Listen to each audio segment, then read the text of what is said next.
Við skulum biðja. Þökkum þér himneski Faðir fyrir þetta náða tækifæri sem þú gefur okkur hér í dag. Viltu blessa þessa samveru stund, blessa okkur hana sem erum hér innan dyra, blessa þá sem hlusta til okkar vítt landið.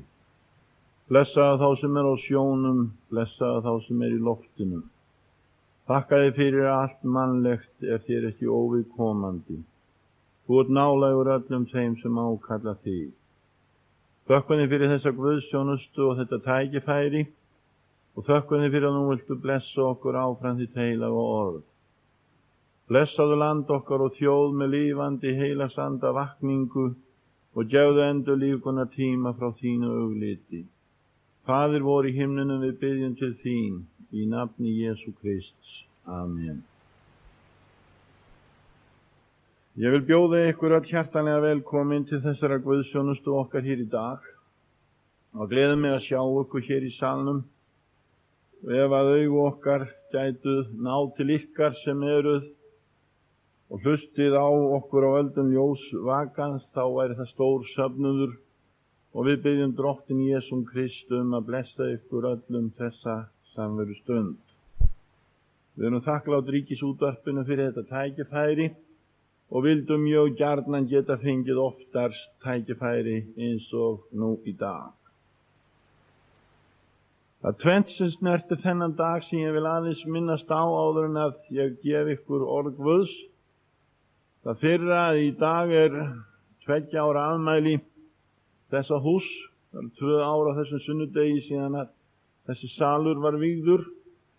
Við höfum ekki haldið tölu á öllum þeim þúsundum sem hingað hafa komið inn á þessum 2 árum, en þær eru orðnar margar og við þökkum Guði fyrir þetta hús, svo vel búið sem það fyrir Guðs kristni á Íslandi.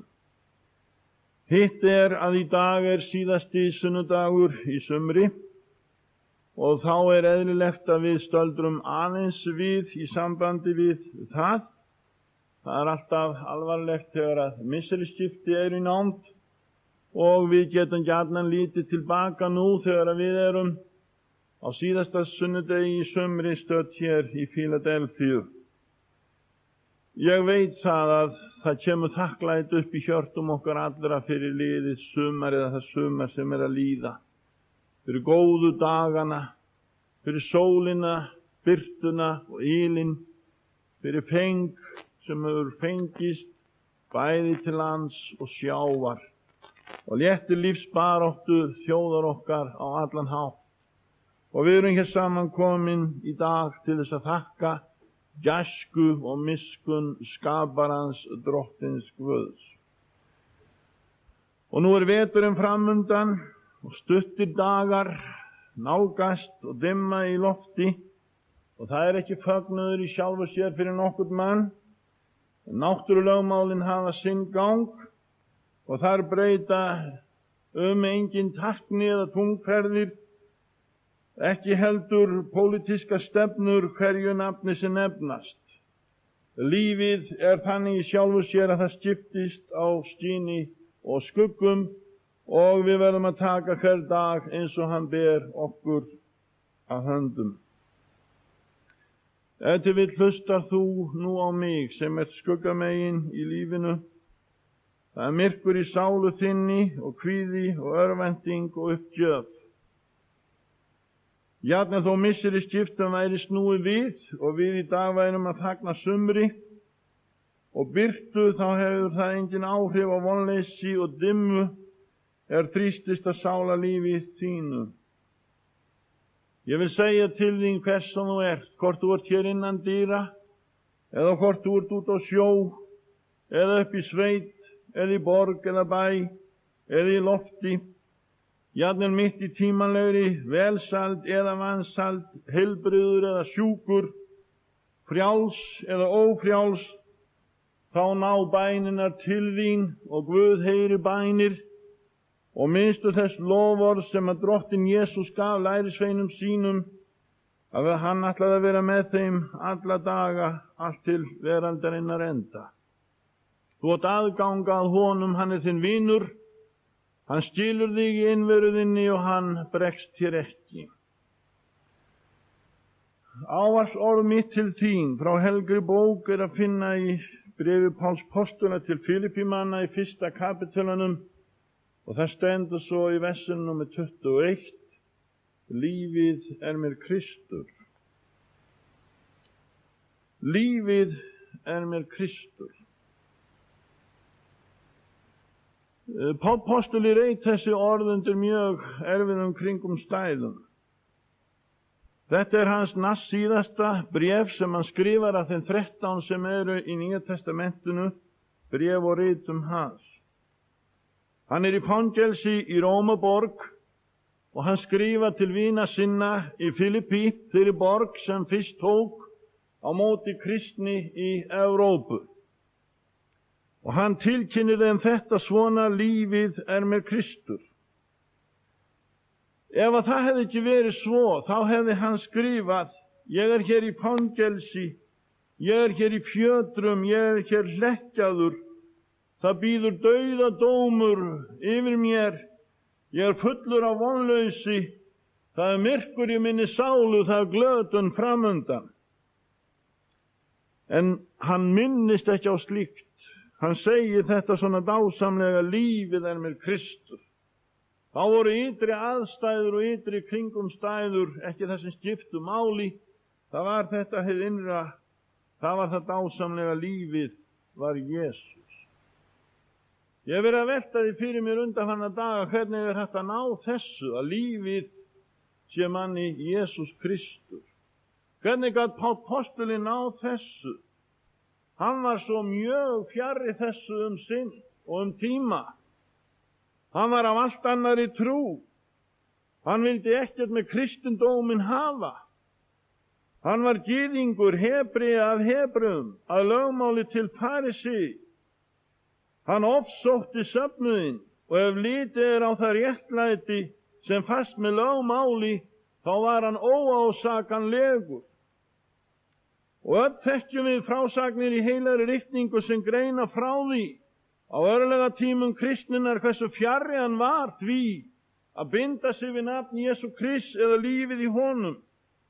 Þegar að Stefán var grýttur þá var sagt að hann hafi látið sér vel líka líflát hans. Og Sál sem ennþá blés ógnum og manndrápum gegn lærisveinum drottins, gekk til æðsta pressins og birtist bréf á honum til Damaskus, til samkundnanna, til þess að ef hann fyndi einhverja þessa vegar, hvort heldur karl eða konur, þá mætti hann fara með þá í böndum til Jerúsalem. Hvernig gat þetta á sér stað slík breytingat orði í lífi hans, að hann sem ofsótti kristnina og kristna menn og kristna söfnuði, að hann skyldi geta gefið þá yfir lýsingu að lífið mér Kristur. Það veit enginn sína ævina fyrir öll og þú sem ert fjarri vegi trúarinnar í dag, þú ert kannski nær en þig grunar. Það rætist hér að hinni síðustu þeir verða fyrstir. Og ef ég spyrði þann stóra hóp sem hér inni í dag, hve margir það væru sem hefðu ætlað sér að vera kristnir menn, frelsaðir menn og frelsaðir konur, ég efast að það sé nokkuð sem segir að það hafi verið ætlun hans. En hér kemur það til, það köllun Guðs. Það kærleiki Guðs, sem elskar synduga menn og leitar að syndugu mönnum. Og hann kallar þá til þess að öðlast lífið í samfélaginu við sig, til þess að þið verði lífandi kristnir menn. Og það skeði þannig með Pál postula eins og við þekkjum öll sömul svo vel.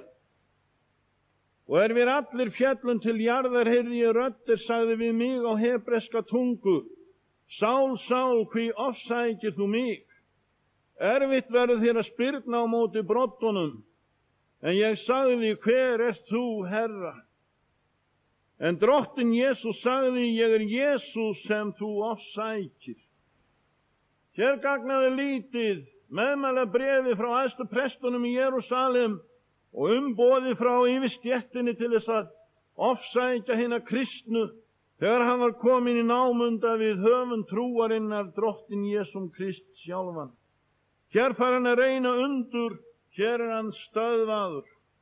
Og hann segir þetta við Agrippa konung, að hann hafi eigi óhlýðin gjörst hinni himnesku vitrun. Kristus verður aldrei líf fyrir nokkurt mann, nema því aðeins að hann fái upplifun eða vitrun hans. Kristindómurinn ekki það sem siður eða form, eða það sem utanaðkomandi lagt, það líf. Og það líf, það verður að koma frá honum sem höfundur kristindómsins, Jesús sjálfur, og það líf gefið fyrir anda Guðs. Þegar að apostili víkur nánar að þessari vitrun og þessu afturkarfi og þessum straumkörfum sem urðu í lífi hans, þá talað í 22. kapitul apostolasögunar þegar Ananías var hjá honum. Hann ennþá ekki búinn eins og átta sig, það eru 3 dagar sem líða. Hann búinn að fá stöðvun, hann búinn að reyna undrun, en hann frelsaðist ekki fyrir undrunina. Hann frelsast fyrir það að taka á móti Jesú Kristi. Og þegar Ananías talar við hann, þá segir hann svo: Guð feðra vorra hefur fyrirhugað þig til að þekkja vilja sinn, sjá hinn réttláta og heyra röst af munni hans. Það hann nú hvort ekki búinn að fá að reyna. Hvað dvelur þið nú?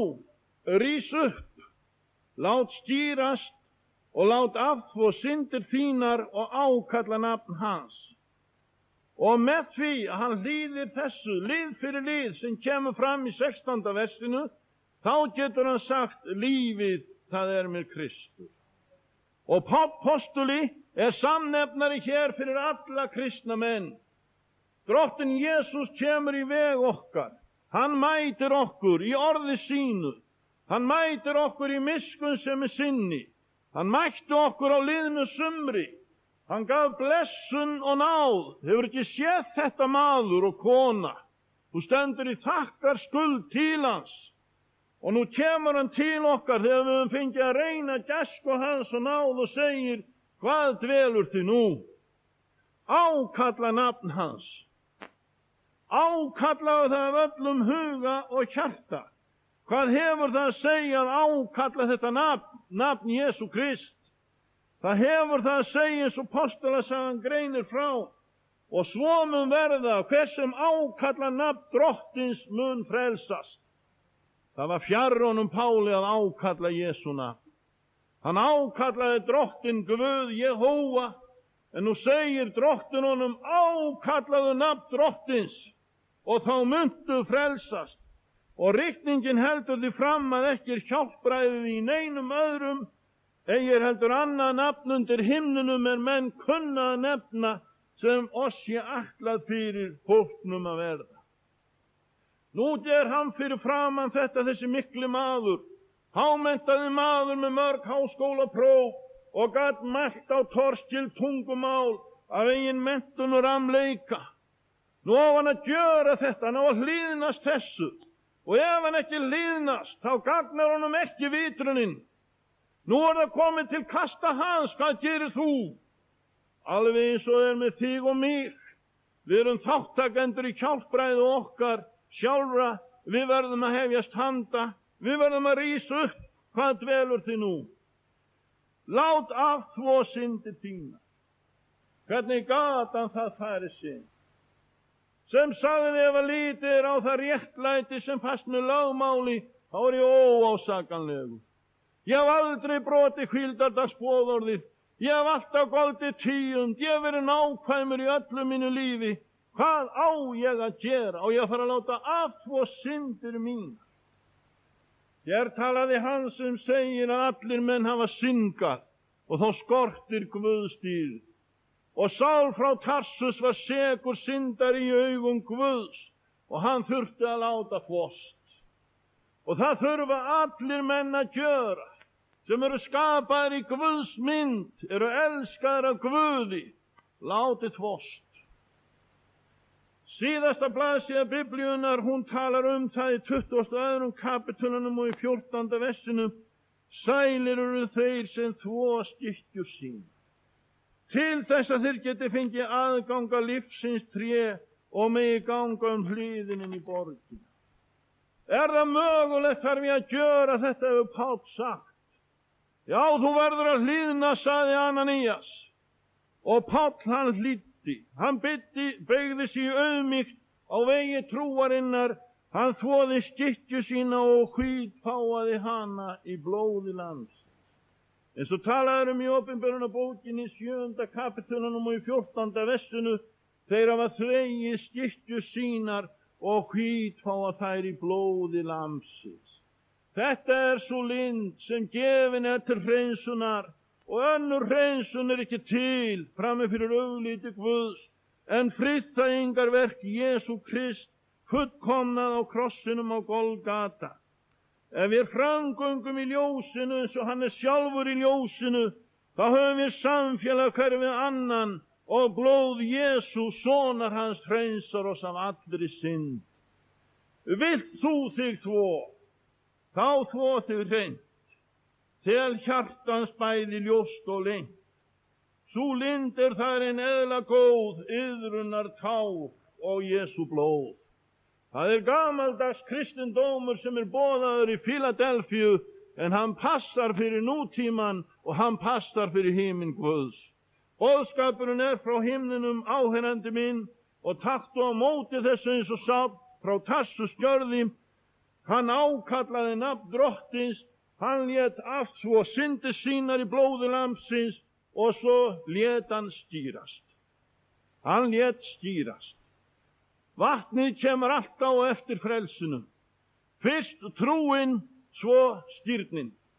Og þegar við lesum í Postulasögunni 9. kapitúlunum, þegar Ananías talaði við hann, þá stendur og hann stóð upp og lét stýrast. En það var eitthvað meira sem fylgdi í þessu, að lífið var honum Kristur. Nú hann eins og fullnuma í þessum fræðum. Hann stendur fyrir framan undur, og hann stendur fyrir framan það að afklæðast og lítillækka sig.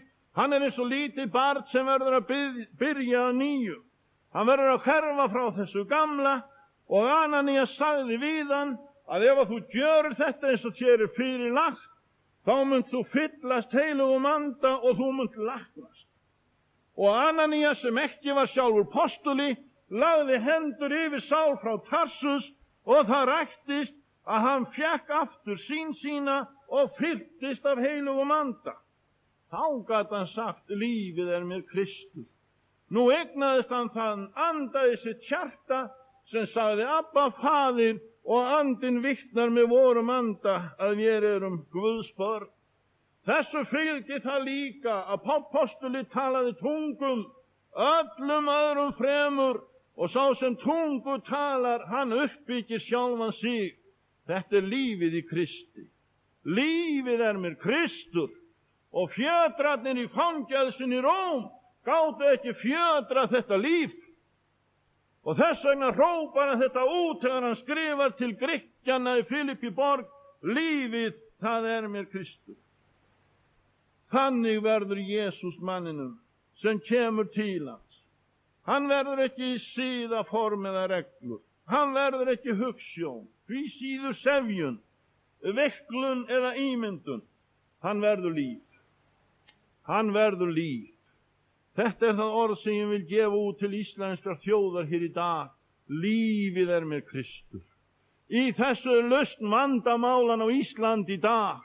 Ef þetta væri dregið fram, þá myndu áhrif eiturlyfjanna hverfa.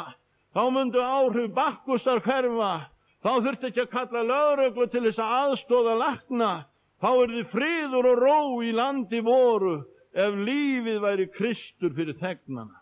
Íslenska þjóð, kristin þjóð sem kalla sig svo, þú mátt vakna upp og spurðu sjálfa þig, hver þitt líf? Einstaklingurinn skal spyrja sig, hver mitt líf? Ég vil taka undir með Páli postula, lífið mér Kristur. Og hann bætti við, og svo dauðinn ávinningur. Það undursamlegt orð, fagnaðarerindi Jesú Krist. Guð blessi þér þetta orð, áheyrandi minn. Tileinkaðu þér þetta. Og þú sem álítur þig vera fjarri þessu og langt frá þessu, þú getur ekki verið fjær en að Sál var. En lífið varð honum Kristur, þegar hann auðmýkti sig, þegar hann ákallaði nafn Drottins, þegar hann lét þvost, þegar hann tók skírn, þegar hann fylltist heilugum anda og eldi og talaði nýjum tungum, þá hljómaði þetta í gegnum fangaveggina í Rómaborg, í gegnum grindverkin og í gegnum fjötrana, lífið með Kristur. Í Jesú nafni, amen.